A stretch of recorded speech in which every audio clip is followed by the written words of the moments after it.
It was Christmas Eve in Chicago. Snow drifted quietly, blanketing sidewalks and aging park benches in a soft white hush. The city shimmered with strings of lights, holiday carols playing faintly through outdoor speakers, people passing by with cups of cocoa and bags of brightly wrapped gifts. Everywhere felt alive, except for one quiet corner, where Ethan Carter sat alone. He wore a dark wool coat, polished leather shoes, and had his hair neatly trimmed, the look of a man who belonged to the world. But inside, he had long felt like an outsider to everything that mattered. From afar, one might mistake him for a diplomat or a man heading to a high-end holiday gala. In truth, Ethan was an urban architect, 32, responsible for reshaping entire city blocks with award-winning designs. Yet, to him, everything felt empty. He once had everything others envied: success, wealth, recognition. But on a night like this, when the world turned toward family and tradition, Ethan chose silence. No parties, no friends, not even a text from relatives. Years ago, he had distanced himself from them, or perhaps they had distanced themselves from him. He sat with his hands deep in his coat pockets, eyes following the falling snow but not truly seeing. It wasn't that he hated Christmas, he just no longer felt it belonged to him. The twinkling lights, the children's laughter, the distant chime of church bells, all of it seemed to belong to other people, people who had somewhere to go. He bowed his head, letting out a slow breath. Another year gone, another holiday that felt the same. Nothing had changed, nothing ever did. And just as he resigned himself to another quiet, forgettable night, a small voice rang out behind him. "Mister, do you want to have Christmas dinner with me and my mom?" Ethan startled. The small voice broke through the silence around him like a bell cutting through fog. He turned his head. Standing nearby was a little girl, no older than 4. She wore a faded pink coat with frayed cuffs, her light brown curls falling gently across her cheeks. Her wide, hazel eyes shimmered brightly. In her hand was a small paper bag, slightly crumpled, as if she'd been holding it for some time. Ethan wasn't sure how to respond. There was no adult nearby, just the girl and the falling snow. He opened his mouth to ask something, but the girl spoke again. "My name's Lila. We live just down the street. My mom makes the best roast chicken ever. But tonight, it's just us two. You should come eat with us." There was something disarming about the way she said it. So honest, so simple. Ethan was caught off guard. No small talk, no hidden motives, just a straightforward invitation. He gave a hesitant smile. "Thank you, but..." Before he could finish, Lila stepped forward and took his hand. Her fingers were tiny, warm against the winter chill. She tugged gently, barely a pull, but it was enough. Ethan, for reasons he couldn't quite name, let her lead him. They began to walk. Ethan felt as if he had stepped out of himself, following a child he'd never met. But he wasn't afraid. Her little coat brushed his leg as they moved along the snowy sidewalk. Passers-by glanced at them, some smiling, others whispering. Under the soft glow of open shop windows and holiday lights, Ethan sensed something shifting. A child had seen him, alone, invisible, and offered him a place at her table. No expectations, no strings. They turned onto a narrow side street, lined with warm lights and curtained windows. Ethan suddenly realized he was breathing easier, as though, in that one act of kindness, he had been handed the first real gift he'd received in years. The apartment was on the second floor of an old brick building, its facade adorned with a small wreath and a string of mismatched blinking lights. Lila bounced up the stairs, grinning back at Ethan as if they'd known each other forever. "We're here, Mr. Mispaitawada," she chirped, knocking with her tiny fist. The door opened before she could knock again. A woman, close to 30, stood in the doorway. Her pale blonde hair was loosely braided over one shoulder. She wore a worn-out sweater and faded jeans. In one hand, she held a grocery bag and a bunch of carrots still dusted with soil. She looked at Ethan with a moment of surprise. "Mom, this is the man I invited to dinner," Lila said proudly. The woman paused. Then her eyes softened. She stepped aside gently. "Come in." Ethan crossed the threshold. The apartment was small. peeling walls, scuffed wooden floors, but somehow it felt warmer than anywhere he'd been in months. The smell of roast chicken and fresh bread lingered in the air. On the modest table were 3 mismatched plastic plates and a single candle tilted in a glass cup for a holder. "I'm Claire," the woman said softly, handing him a towel. "Ethan," he replied. They shook hands briefly. Lila scrambled into her chair, her little legs swinging above the floor. "You sit here," she said, patting the seat across from her. Ethan obeyed, awkward but unable to look away from the homey scene before him. Claire set a plate of chicken and vegetables in front of him, then took her place beside her daughter. For a long moment, no one spoke. The candle crackled faintly, and the wall clock ticked above their heads. Then Lila smiled and said quietly, "Merry Christmas, Mr." Claire offered a soft smile as well. Not polite, not forced, just real. Ethan replied, "Merry Christmas," his voice thick with something he hadn't felt in years.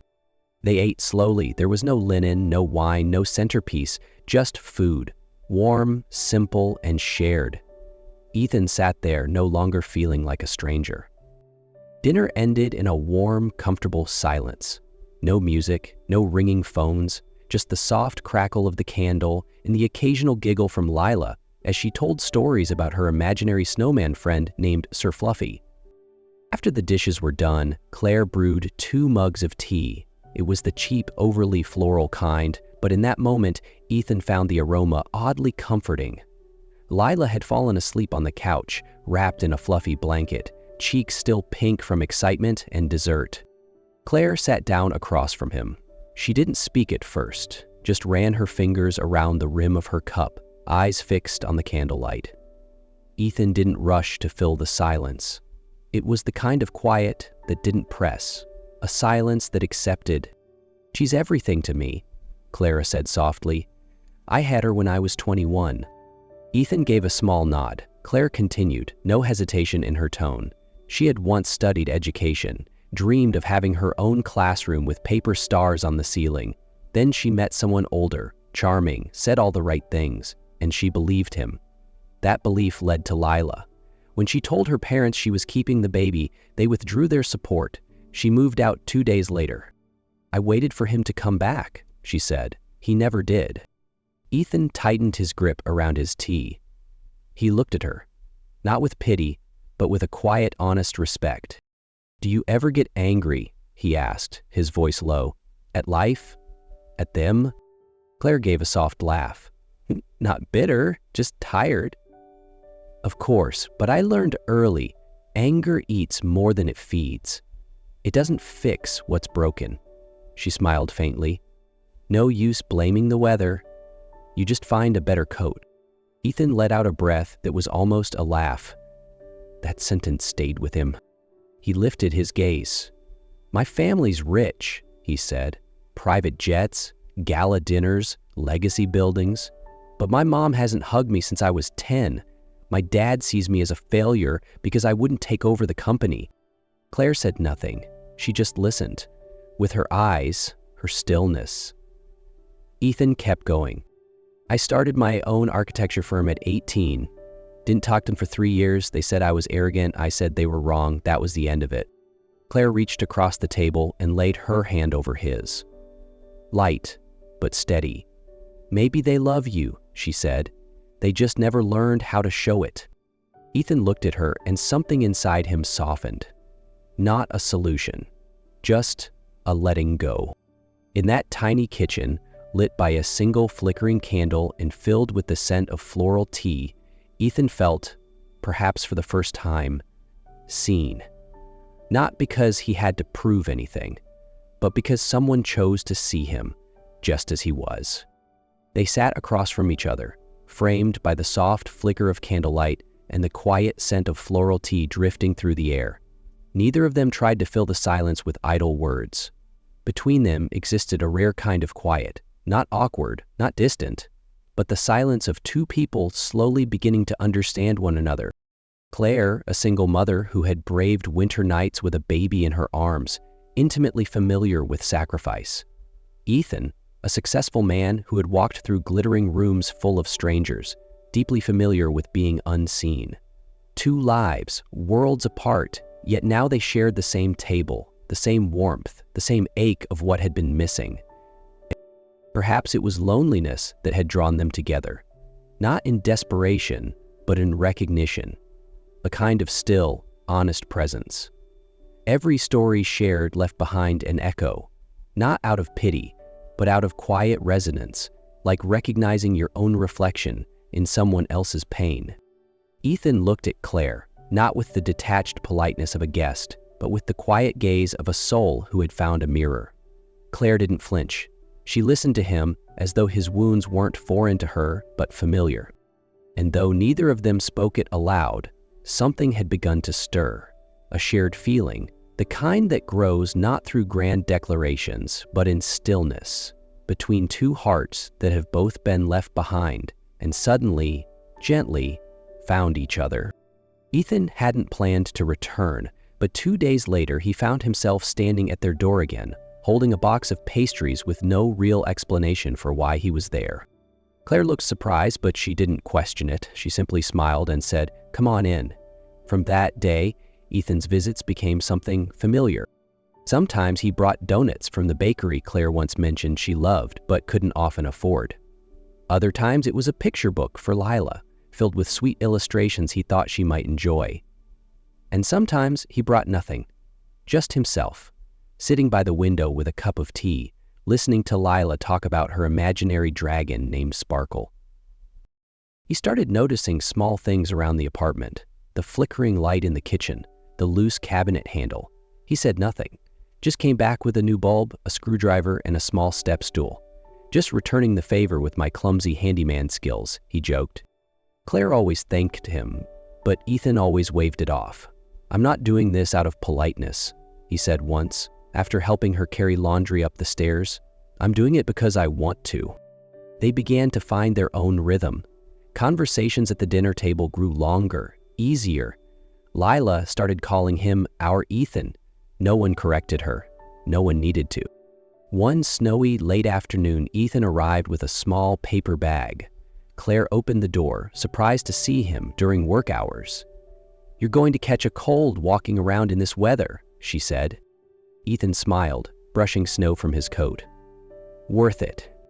He pulled something wrapped in cream-colored tissue paper from the bag. Claire unwrapped it slowly. A thick beige scarf with delicate stitching. She froze. This looks exactly like the one I lost on the train years ago."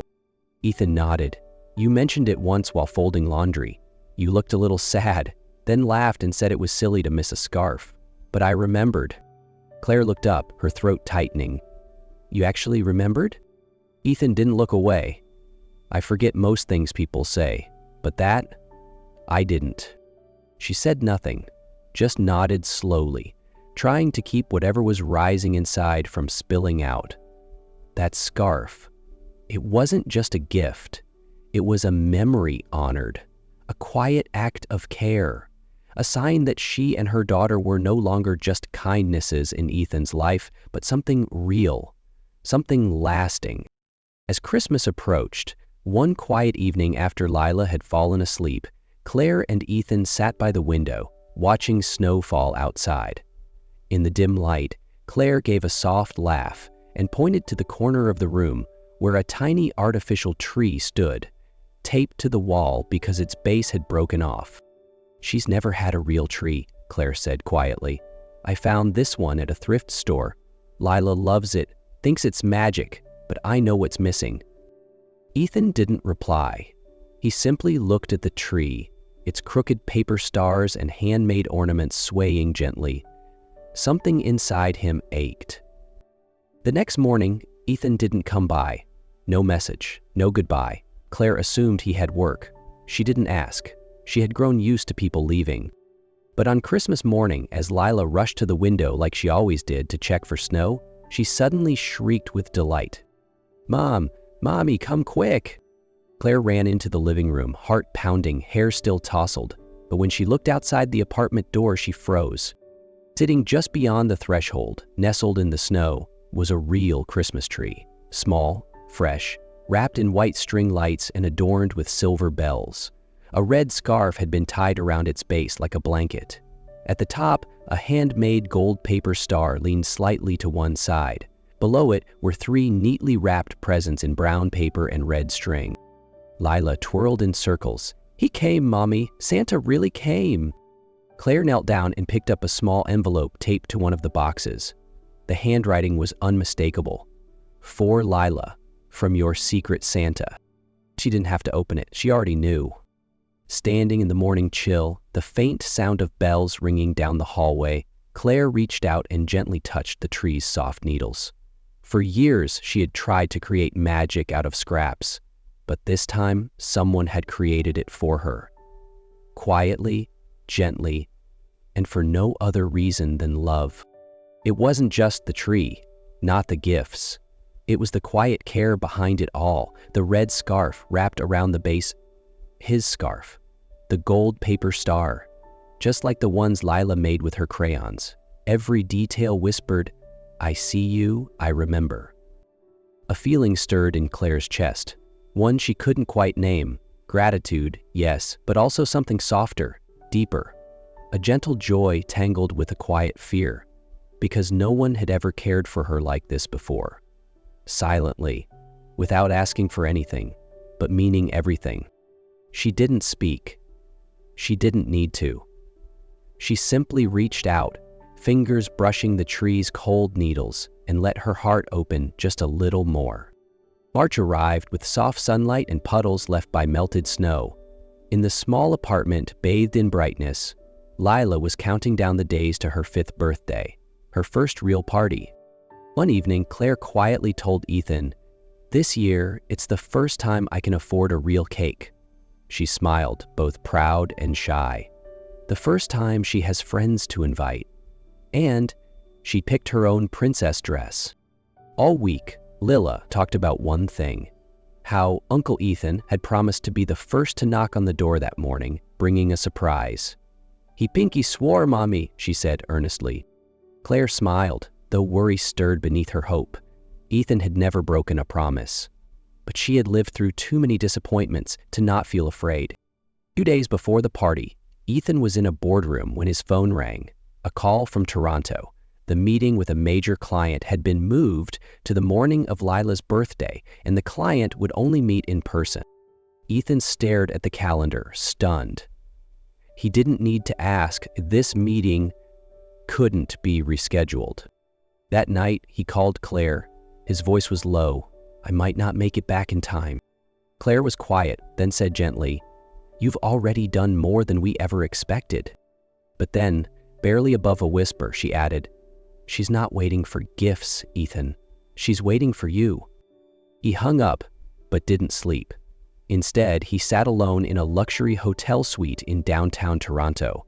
On the table beside him sat a small velvet box containing a silver bracelet engraved with the words, "Lila and Mom, my true north." Sitting alone in his luxury hotel suite in the heart of Toronto, Ethan stared at the watch on his wrist. Every ticking second seemed to press tighter against his chest. He couldn't stop thinking about Lila, tiny Lila in her pale lavender princess dress, waiting by the window. He pictured her eyes, slowly dimming with disappointment, when someone else, not him, was the first to walk through the door. He imagined Claire forcing a smile, hiding the letdown she knew too well. The thought made his throat tighten. For the first time in his career, Ethan felt like work was costing him something far greater than success. He had flown across countries for high-stakes deals, spoken to rooms full of powerful people, but never had his heart felt as empty as it did now. In that little apartment, at that mismatched table, between Lila's wild stories and Claire's quiet gaze, Ethan had found something he never knew he was missing: connection. No one asked him for anything, yet he wanted to be there, not out of duty, but because he cared. And the moment the thought crossed his mind, "I might miss this," he knew. He couldn't. Not this time. Not with them. He stared out the window at the glittering skyline. But inside, he felt nothing. "What am I doing here?" he murmured, "when everything I want is waiting somewhere else?" Without hesitation, he picked up the phone.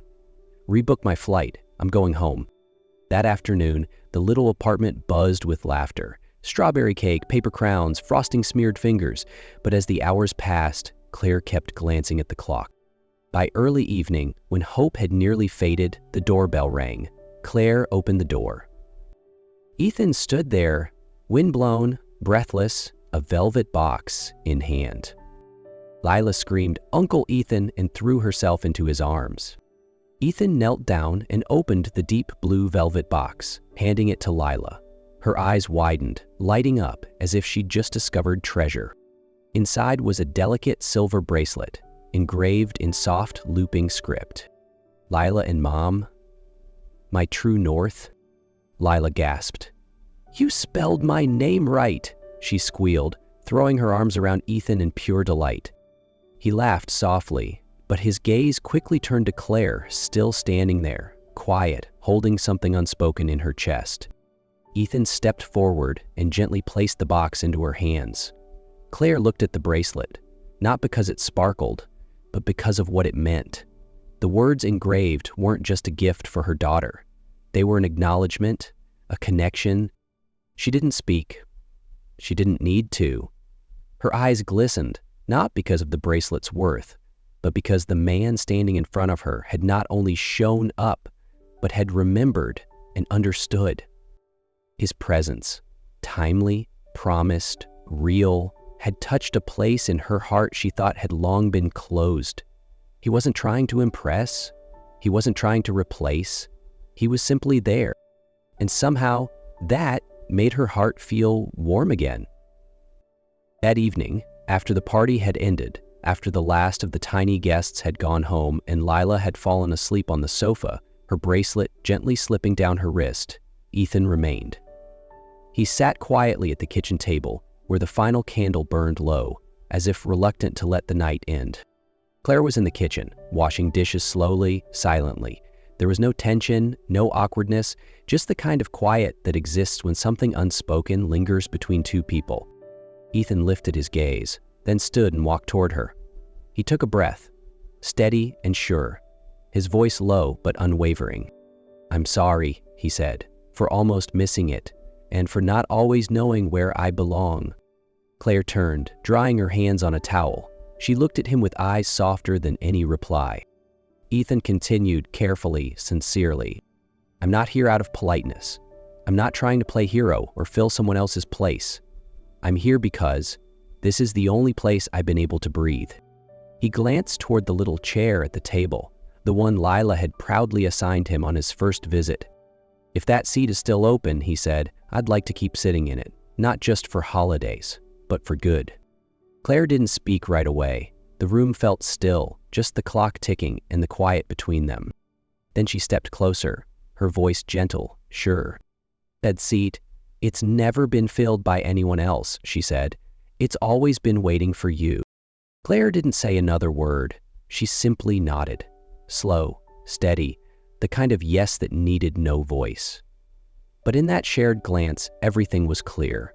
There was need, there was warmth, and there was a quiet but fierce love growing between them, not born from grand declarations, but from showing up. In the space between words, they both understood. Neither of them was alone anymore. And that chair was no longer empty. For the first time, he didn't have to earn his place. It was already his, quietly, completely, and truly. 1 year had passed since that first snowy night. And now, in a small, sunlit apartment with golden light pouring through its windows each morning, Ethan, Claire, and Lila lived as a real family. The apartment wasn't big nor luxurious. The wooden floors creaked, and the cream-colored walls had peeling spots, but it was filled with the sound of piano keys every morning, a child's laughter, and loving conversations in the evenings. It was warm, and it was enough. Claire taught music part-time at the community center just a few blocks away. She returned to a dream she had once left behind, guiding children through music with a patience built from a heart once broken and now healing. Ethan, though still managing a thriving company, chose a flexible schedule, cutting unnecessary meetings, just so he could be home for dinner every day. He learned how to tie Lila's hair in the mornings, how to make bear-shaped pancakes that always looked crooked, and how to fix the leaky faucet without calling a plumber. Every time Lila proudly called him our Ethan, he couldn't help but laugh and feel his heart fuller than he ever thought possible. As the holiday season approached, Claire suggested a small Christmas dinner, but Ethan had another idea. Why don't we invite the people around us, those who don't have anywhere else to go? And so, one evening before Christmas, their tiny apartment became a shelter for quiet souls. The elderly lady from downstairs who lived alone, the widower who fed birds in the morning, the single mother who often asked Claire to watch her daughter. There were no silk tablecloths or crystal glasses, just candles, simple food, sincere laughter, and familiar, grateful eyes.